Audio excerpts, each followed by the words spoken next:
next interview in the Get to Know Your City series.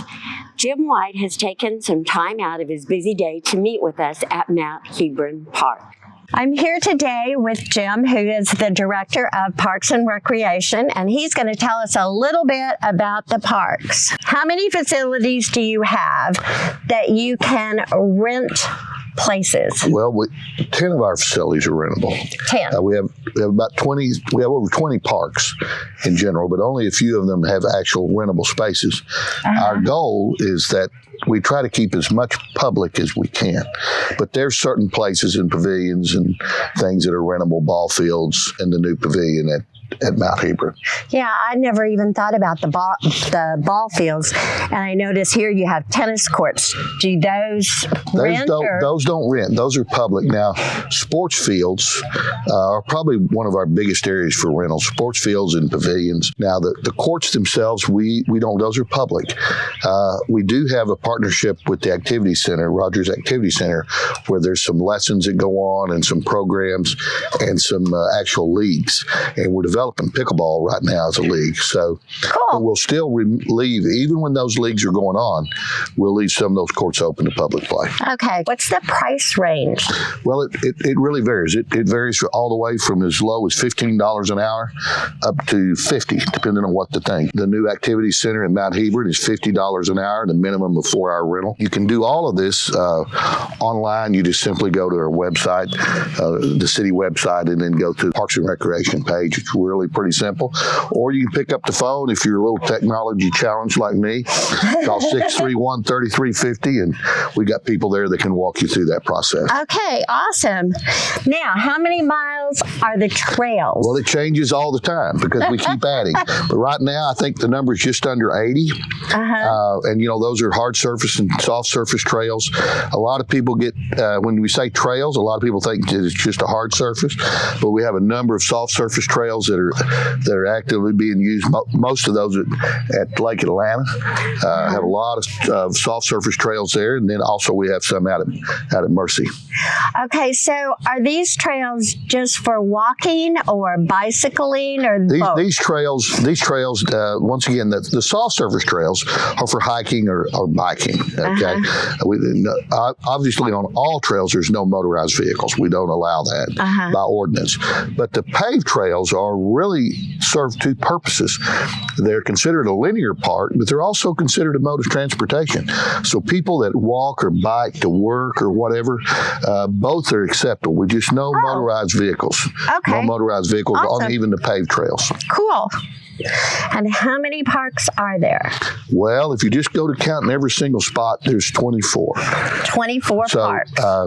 But some are a little more small than others, taller than others, and maybe not. But overall, yes. And I think one thing I might point out also is that we're very fortunate to have a wonderful relationship with Rogers Public Schools. All of those playgrounds at every elementary school is a public park when school's not in session. A lot of people don't know that. So when you add in all those others, then we have a lot more. That is. There's lots of opportunities for public, open, free of charge play or use. What was the very first park in Rogers? Well, now that could be argued, but probably Maple Grove. But Lake Atlanta's been there a long time, but maybe not as a public park. So at one point, the Clark family owned a lot of that, and then we've added other pieces to it. But the downtown area, obviously, those are the oldest areas. A lot of people think the former Rail Yard Park or Frisco Park was the oldest, but not really. It wasn't. No, it wasn't. Okay, so is there anything else you want to share about parks, I think, behind the scenes? Well, one of the things I'd like to make people understand about the parks in Rogers and about the philosophy, not just of the Parks Department, but of the city of Rogers, is that we work really hard to maintain our parks as public and free and open use spaces. This park we're in today is 70 plus acres, and 60% of that is open space. In other words, it is not programmed or planned. It is open for use. There's open meadow, there's lake, there's walking trails. There are some dog parks that are in that space. But once again, our idea is public use. It's our belief that the citizens paid their millages and bond issues to cover these things for the public use of recreation. So our goal is to have as much public as we can. Awesome. Okay, I want to go see the pavilion. Okay, we can do that. It's just a multi-purpose type building, open space. It's pretty plain. The idea of this is I think when we get into summer and we're more open, we'll leave this open so people could come in here and get out of the weather or whatever if they need to. It is conditioned. We're not running air conditioning right now. Obviously, don't need to. And then I noticed that you have 4 like garage doors. Right. The garage door's open. And then, of course, there's a rental process you can go through Right. to use it. This is the newest park. This is the newest park. Sometimes on Saturday and Sunday, it's pretty busy out here. If we've got activities going on the fields and the playground, which is just, it is the largest accessible playground in the state of Arkansas right now. It's over a half acre of soft surface play. It's designed where children of all abilities and mobilities can play together. A child with a brother or sister that's mobility impaired, they can play side by side in this park. They can use any kind of mobility device to get around. The entire surface is made for that. That So is we're very proud of it. awesome. All-inclusive park. Yeah, that is amazing.